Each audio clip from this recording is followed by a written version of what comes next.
There are other brain circuits implicated in addiction. One of them has to do with the regulation of stress. Now, stress is necessary.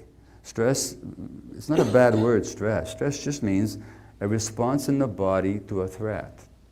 And how we respond, to make a long story short, is after certain brain messages, we end up releasing stress chemicals from our adrenal glands on top of our kidneys. One is named after the adrenal gland, adrenaline. And the adrenal gland is a cortex, like the brain has a cortex. Cortex means bark, the bark of a tree.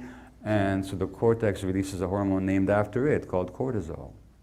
And these are the stress hormones. And these stress hormones allow us to escape or to fight back. But chronically elevated, they undermine our health in a million ways. So there has to be a stress regulation circuit that will mount the necessary stress response in face of a threat, but will then cool it down when the threat has passed. In addicts, that circuit doesn't function very well. So what they do is, and in fact, in animals or human beings, when you infuse them with cortisol, they're more likely to want to use alcohol or cocaine to soothe themselves. So what the addict does is they soothe themselves with the addictive behavior. So it's a self-soothing. It's a self-soothing is what's going on. And any of you who've had addictive behaviors, whether it's gambling or sex or shopping or food or the substances, you know that your chance of a relapse increase significantly when you're stressed because you don't know how to handle the stress because your brain circuitry of stress regulation just isn't up to the task. And finally, saliently, there's the question of impulse regulation. Impulse regulation means that when I have an urge to do something, there's something up here in the cortex that says, no, that's not appropriate right now. I mean, you do brain scans on drug addicts, the most significant finding, or the commonest finding, is abnormality in the area of the brain that regulates impulses. So somebody very astutely said, the problem in addiction is not lack of free will, but lack of a free won't. There's nothing to say no with. Now the question is, why not? And really, again, the question I'm exploring is, what makes somebody addicted? Well, this is where medical education is so behind the evidence. So behind the evidence. Now, when I was diagnosed with ADHD, and so were a couple of my kids, I right away knew that I wasn't dealing with a genetic condition. For a simple reason. The reason is that tuning out, which is what people with ADHD do, is not a disease. What is tuning out? It's a coping mechanism. It's how you deal with stress. It's how the brain automatically deals with stress when it has no chance to escape or to fight back.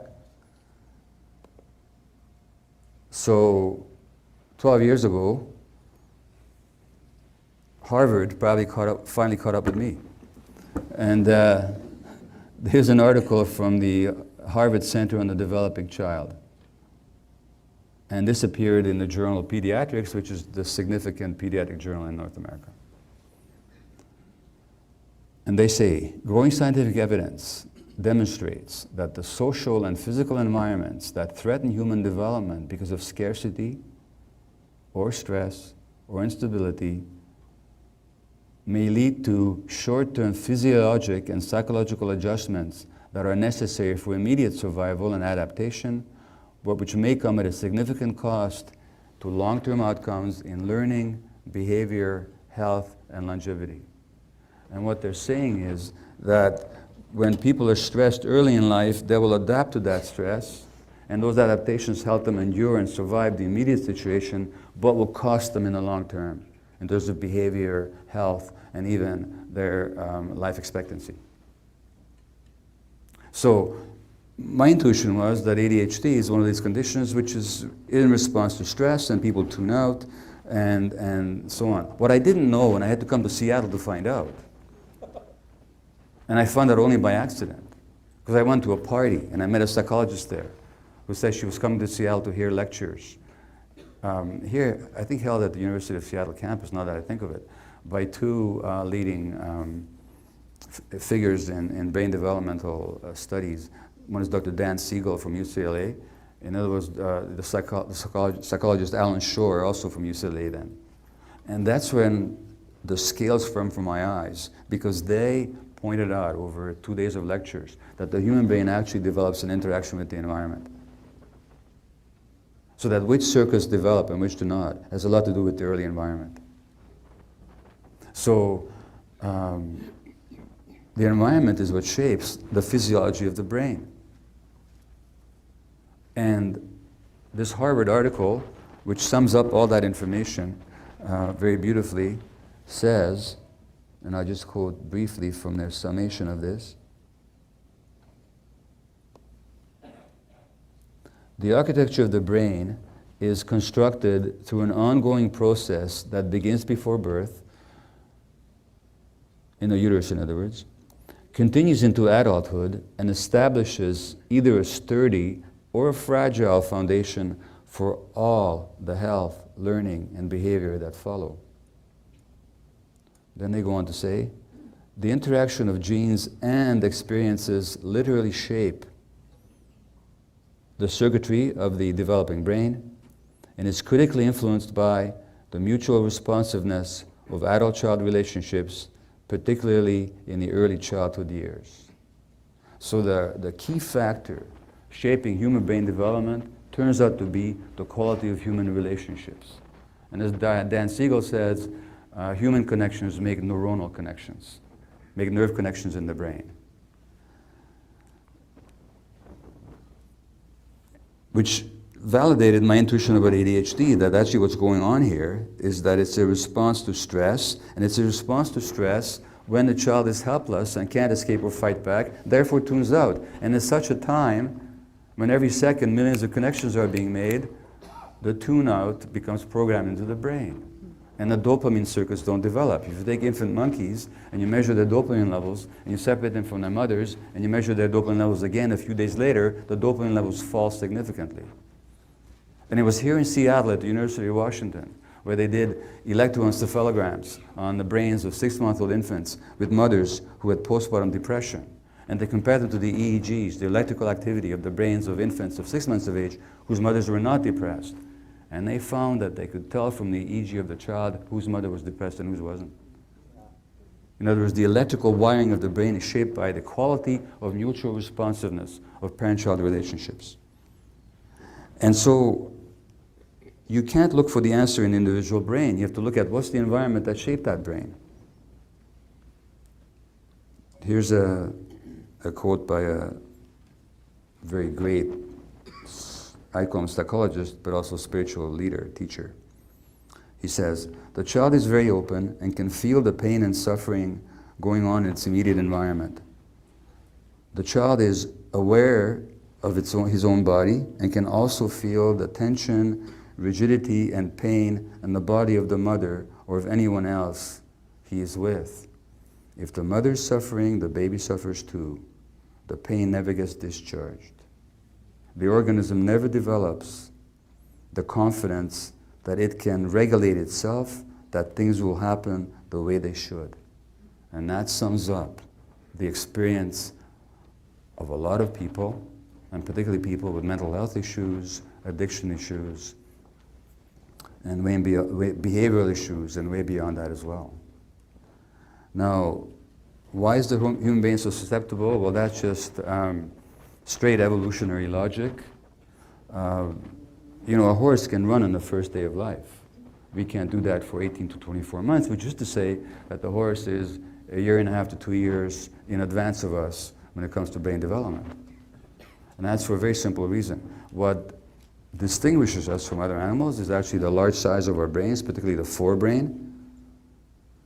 And what instigated the growth of the forebrain was the use of the forepaws as hands, the digits as fingers. And as you start doing this, you need more brain circuitry to regulate and plan that stuff. But in order to take full advantage of our capacity to use the hand, we have to walk on 2 legs. In order to walk on 2 legs, the pelvis has to get narrower. So now you're getting a larger head and narrower pelvis. And if anybody here who's given birth, you know exactly what the punchline is.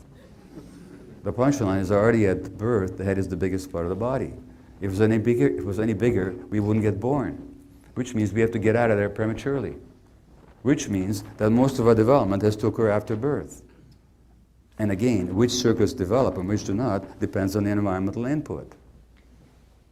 Now, this process already begins in utero, so that if you stress mothers, lots of studies, if mothers are stressed, their placenta will carry more cortisol, stress hormone, to the child, and you can predict that that kid has a much greater chance of developmental problems, behavioral problems, learning problems later on in life. They'll also physiologically have greater difficulty regulating their stresses. They'll have abnormal levels of stress hormones in their bodies. And this process continues throughout childhood, but it's most significant in the first few years. So the necessary condition for the development of these crucial brain circuits of emotional self-regulation and motivation and so on is the presence of non-stressed, non-depressed, emotionally available, consistently available, attuned parenting caregivers.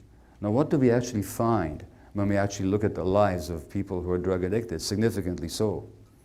And particularly the ones that I worked with in Vancouver's downtown east side, the street addicts. What you find is not that they had attuned, emotionally present parenting caregivers. What you find is they were all abused, they were all traumatized.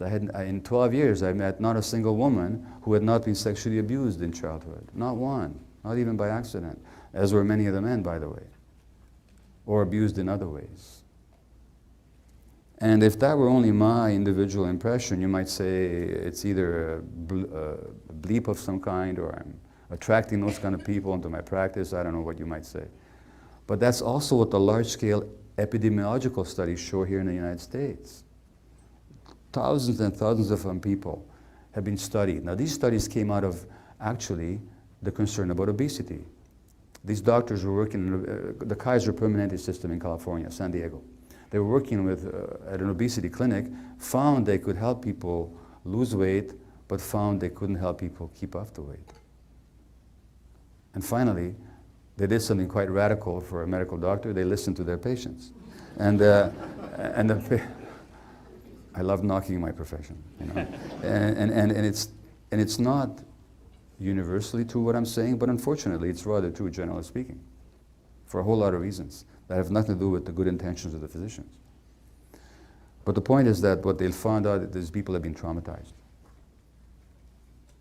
And then they did these studies called the Adverse Childhood Experiences Studies, ACE studies. And you can go to the internet and download your own ACE score. Now, for each of these adverse childhood experiences, which includes physical, sexual, emotional abuse, the death of a parent, the jailing of a parent, the divorce, in other words, some disruption of the attachment relationship that's so crucial for healthy development, physiologically and psychologically. Mental illness among the parents, violence in the family, parent being jailed. And by the way, what are we doing when we're jailing all these people? We're making sure that the next generation will also be troubled. For each of these adverse experiences, the risk of addiction goes up exponentially. And by the time a male child has had 6 of these experiences, his risk of becoming a substance-dependent injection-using addict is 4,600% greater than that of a male child with no such experiences. Now, why does trauma like that predispose to addictions? And I'm not saying that everybody who's traumatized becomes an addict, but I'm saying that the more trauma there is, the likelihood is far greater of addictive behaviors later on. Because it's an adaptation. The addiction is a self-soothing behavior. You see it in little babies. They'll suck their thumbs, will they not? When they're not getting the nourishing they need, emotionally. Or they'll rock themselves. Or they'll masturbate. These are self-soothing behaviors. These are adaptations to lack of nurture. So why is it, how is it that early trauma or emotional loss then predisposes to addiction? Well, first of all, because those brain circuits will not develop the way they ought to. So physiologically, it has an effect. It's not just an emotional event, it's a physiological event. That has an impact on brain circuitry, possibly for a lifetime. Number one. Number two, it gives you that tremendous pain that then you try and soothe through substance use. or some other addictive behavior. So you got the pain. Number 3, you're fundamentally ashamed of yourself. Because the child looks at everything in a very egocentric perspective, like he or she is the center of the universe. When stuff happens, it's because of him and her. So if good stuff happens, I'm a good person, I must be. But if mommy is unhappy, if I'm being beaten or being traumatized, then that's because I'm worthless. This is a deep sense of shame about the very self that predates the addiction. Of course, the addiction induces more shame, as I can tell you personally, but the shame was there already. And then, because of that shame, you emotionally isolate yourself, which further increases the need to soothe yourself. And in a spiritual sense, when the world treats you that badly in your formative years, then what kind of a worldview are you going to have? You're going to have a view of the world that's basically indifferent or even hostile. There's not going to be any sweet God in your theology. There's either going to be no God at all, or a God that has singled you out for punishment. So it's spiritually devastating as well. And all that goes into the making of the addict. Now, excuse me, another myth around addiction is that somehow the drug addict is different from the rest of us. That's another myth. In my book, and I know that some students had difficulty with this, I talk about my own addiction to purchasing classical music. How can you compare that to the heroin addictions of your clients? Well, I mean, the differences are obvious. I'm a respectable physician who, after I do my work, I go home to a comfortable home in a respectable neighborhood. I don't have HIV or hepatitis C. So the differences are obvious, but the similarities are far more interesting. When in the grips of that buying fever, I can't stop. I have to keep going back. 1 week I spent $8,000 without intending to, just because I couldn't stop myself going back to the store. I lied to my wife for years, ignored my children's needs, because what was on my mind was which piece of music to get next. As I mentioned in the book, I once left a woman in labor in hospital to get a symphony. And as I say in the book, I still could have made it back on time, but in the aisles of the classical music store, there's these evil music pushers. You know, and, hey buddy, have you heard the latest symphony performance of Mozart's number 40? You haven't? Oh my God, just listen, it's free to listen, you know. So I missed the delivery of that baby, who's now 24 years old, and bicycled across Canada to go to university in the Atlantic province, in Halifax, actually. It's not benign. And what am I after? I'm not after the classical music. Because after all the music I've bought and given away or sold again, just with the stuff I've left at home, if I started listening now and did nothing but listen, it would take years for me to hear all the music I already have. It's not about the having, it's about the getting. Because the getting releases dopamine in the brain. And that makes me very present and very alert and very alive and very motivated, and I like that. And I think, just one more. But by next day, the high is gone, I feel listless and depressed again, and I start thinking about the one that I didn't pick up that I need to get back and get now. Now, how's that different from what my drug addicts do? As a matter of fact, if you look at the brain scans of shopping addicts or gamblers, it's the same circuits that light up, the reward and incentive circuits that light up in the brains of drug users. What I'm saying to you is there's a universal addiction process that's implicated in all addictions.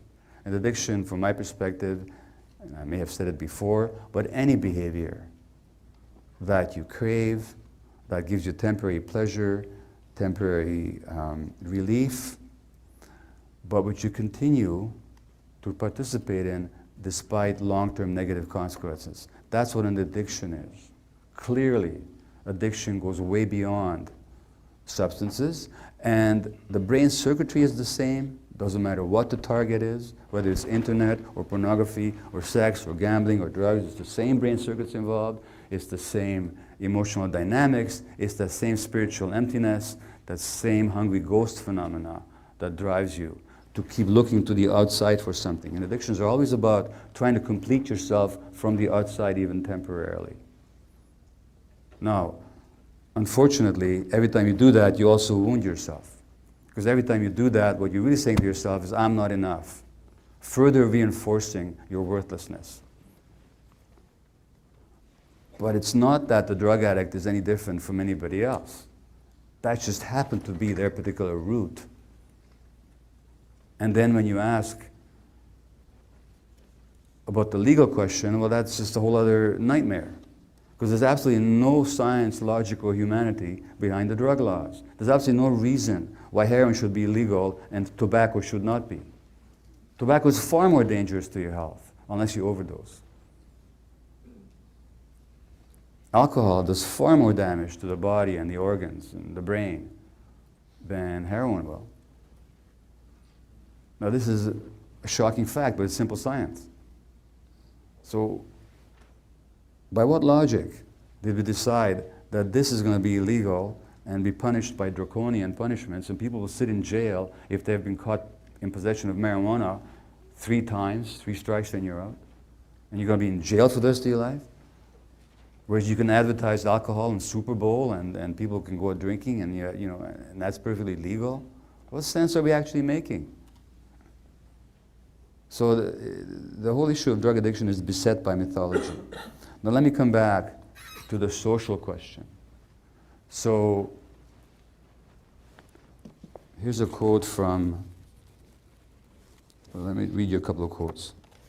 I mentioned the genetic argument, and let me just point out to you that studies of both animals and human beings have shown that even if you're born with certain genes that can predispose you to addiction, it's the environment that'll decide whether you'll be addicted or not. So if you're a monkey born with a certain gene that protects you from the sedative effects of alcohol, so you can drink a lot of alcohol and really enjoy it and not get tired or uncoordinated. So these monkeys are predisposed to be addicted to alcohol, but if these same monkeys are brought up by their mothers, that gene is turned off. It's turned on only in those genes that are brought up away from their mothers in the peer group. So it's the environment that turns gene on and off. And in human beings, it's been shown that children who are born with some serotonin gene that's a little bit altered, which would predispose them to addiction, but if they're brought up in nurturing homes, they have no more chance of being addicted than anybody else. So the whole genetic argument is tiresome and utterly boring as far as I'm concerned scientifically, and it's based on utterly false premises. Primary is that because something runs in a family, it's got to be genetic, which is, shallow logic. And I'm not going to go into if somebody asks me about it, I'll say more about it, the twin studies and all that, but they're all based on false logic. And nobody said it better than Louis Menand, who's a writer in the New Yorker magazine, and he said, it's all in the genes, is an explanation for the way things are that does not threaten the way things are.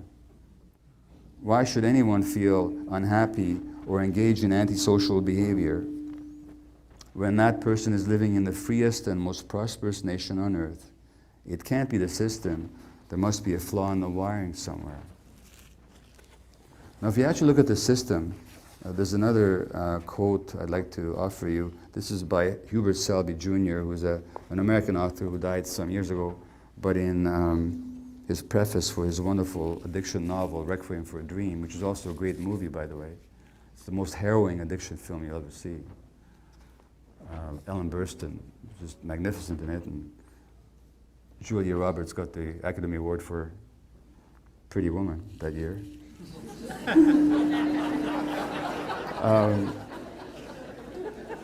But Hubert Selby writes, I believe that to pursue the American dream is not only futile but self-destructive, because ultimately it destroys everything and everyone involved with it.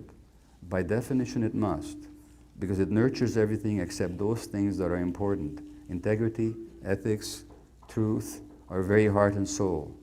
Why? The reason is simple. Because life is about giving, not getting. Life is about giving, not getting.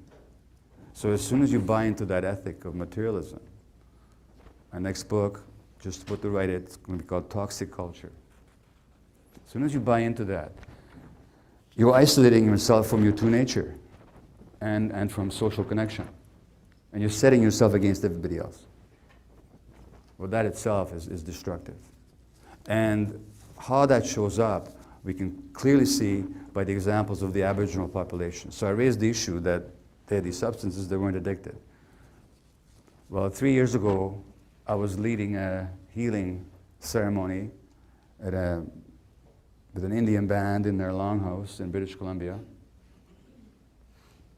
working with a plant.